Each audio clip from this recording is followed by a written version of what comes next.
Thank you, Madam Deputy Speaker. I must start by congratulating my honourable friend, Member for Cumbernauld and Kirk-and-Tilloch, for a powerful but also a deeply personal speech. And I think, Madam Deputy Speaker, that has been the theme of this afternoon. Sons and daughters of new towns, but also stories of people who have come to new towns and made their lives there.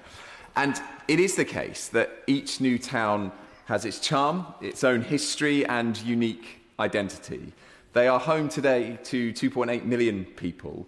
And just as the post-war New Towns programme was integral to rebuilding the country after the war, this government's ambition for 12 new communities is one of the most important of this Parliament. Yeah. In my maiden speech in this place, I celebrated the history of Hatfield and Welwyn Garden City, but emphasised the importance of regeneration and investment. For places to thrive, they can't be static. Every town needs to evolve and renew for the future.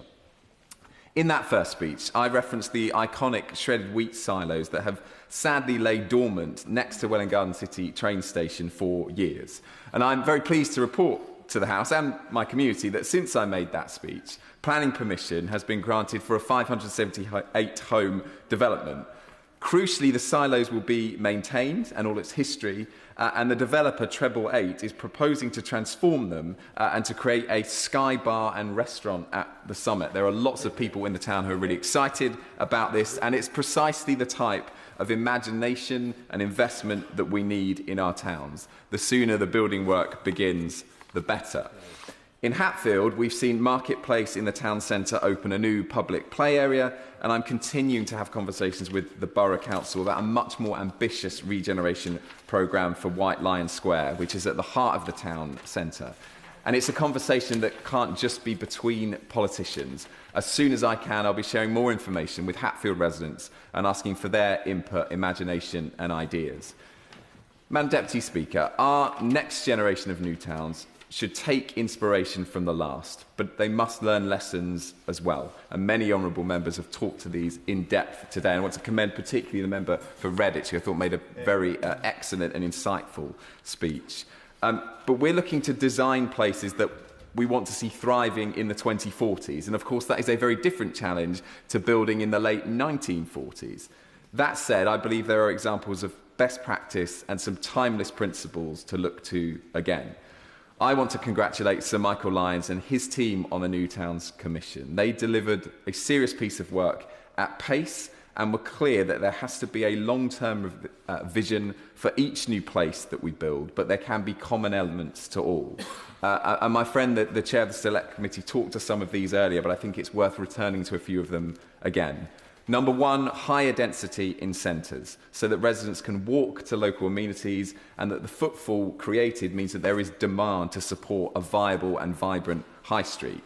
Dedicated space for businesses and commercial activity so that new communities sustain jobs and attract ongoing investment. Easy access to parks, green spaces and nature. Social infrastructure, the good schools, cultural and sporting facilities, healthcare and hospitals in place from the outset, and balanced communities with a range of housing tenures. And it's the need for social and affordable housing that has always been important to me and integral to the New Towns project. Outside of our largest cities, our existing new towns have the highest concentration of social homes in the country. We need to build social homes at scale again to meet the urgency of the housing crisis, but to plan with consideration as well. In our existing towns, there is too often a visible divide between estates and roads full of private homes for the more affluent. In our next generation of new towns, let's build tenure-blind communities. Our ambition should be to walk down a street and not be able to tell the difference between a private home, one for private rent, one for shared ownership, or one for social rent. And as we walk down these streets of tomorrow, let's make sure that they're lined with electric car charging points, homes with solar panels and heat pumps, and are never too far away from a green space community centre and, in my case, a cricket club.